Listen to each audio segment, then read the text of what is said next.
Bismillahirrahmanirrahim. Bismillahirrahmanirrahim. Assalamu alaikum, dear students. This is class 10th subject English. Today we are going to do the summary of the poem Speak Up. You will open your book at page number 91. Today we will do the summary. The poem Speak Up is originally written in Urdu, titled as Bol Ki Lab Azad Hai Tere, by a prominent figure of Urdu literature, Faiz Ahmad Faiz.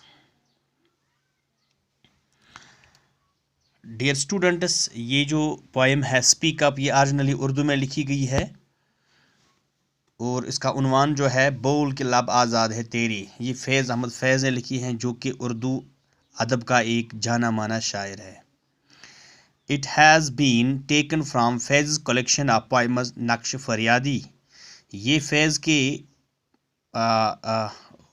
ये फैज़ की जो पोएमें हैं तो इन्हीं से ली गई हैं. Collection of poems that is Naqsh Faryadi. It is written during the final phase of British rule. ये ब्रिटिश रूल के फाइनल फेज़ में लिखा गया है, जब आज़ादी होने वाली थी. It is the image of that era.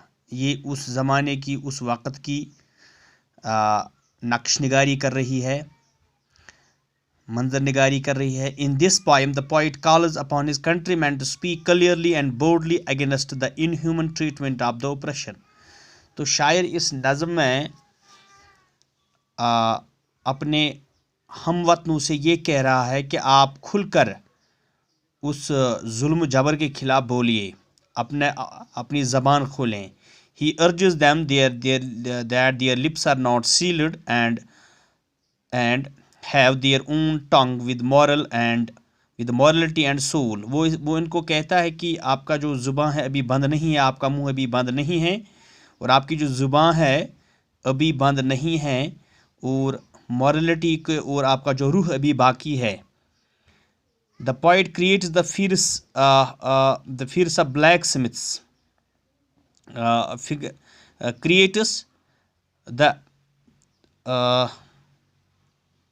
He takes the figures from the blacksmith's shop in a symbolic and metaphoric language. वो blacksmith के ये जो आहंगर होता है उसके दुकान से उसने कुछ मेटाफोर्स लिए हैं, ये समझाने के लिए कि how is the freedom struggle intensified.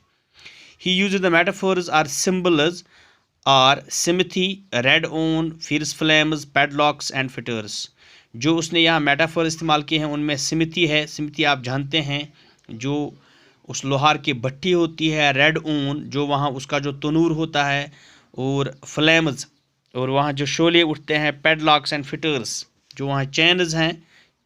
The smithy symbolize the Indian freedom struggle. ये जो सिमिथी है जिसमें सब कुछ जलता है, तो इसमें ये दिखाता है India's freedom struggle. The red own symbolises the heat generated by the sacrifice of the martyrs. जब शहीद हुए उस जंग आज़ादी में तो उनके जो हीट इसे जनरेट हुई उसमें उसने फिरस का नाम दिया है. The flames are the voice of the protesters. जो वहाँ जब एहतजाज हुए, जब हर जगह एहतजाज चल रहा था, तो ये उनका फ्लैम्स हैं, ये वहाँ शोले उठ रहे थे. The padlocks and the fetters are the symbols of the slavery. ये जो पैडलॉक्स एंड फिटर्स हैं ये गुलामी की जो है इनको जाहिर करता है. Which are waiting to be melted in the smithy of the freedom struggle. जो कि अब खुलने वाले हैं, अब आज़ादी होने वाली है, आज़ादी की नई सुबह आने वाली है. He urges common people to join this freedom struggle and raise their voice against the cruelty of British rule. वो लोगों से ये कहना चाहता है कि आप इस जंग आज़ादी के साथ जुड़ जाएं और अपनी आवाज़ उठाएं. The poet calls upon the people to speak up now or it will be too late. वो इनसे कहता है कि आप अभी बोलें जो कुछ बोलना है, वरना बहुत देर हो चुकी होगी. The poet suggests to strike the iron which is while it is hot. वो इनसे कहता है कि आप हथौड़ा मारना जब लोहा गर्म है, अभी टाइम है. as the time is running out. क्योंकि वक्त जा रहा है, वक्त किसी का इंतज़ार नहीं करता है.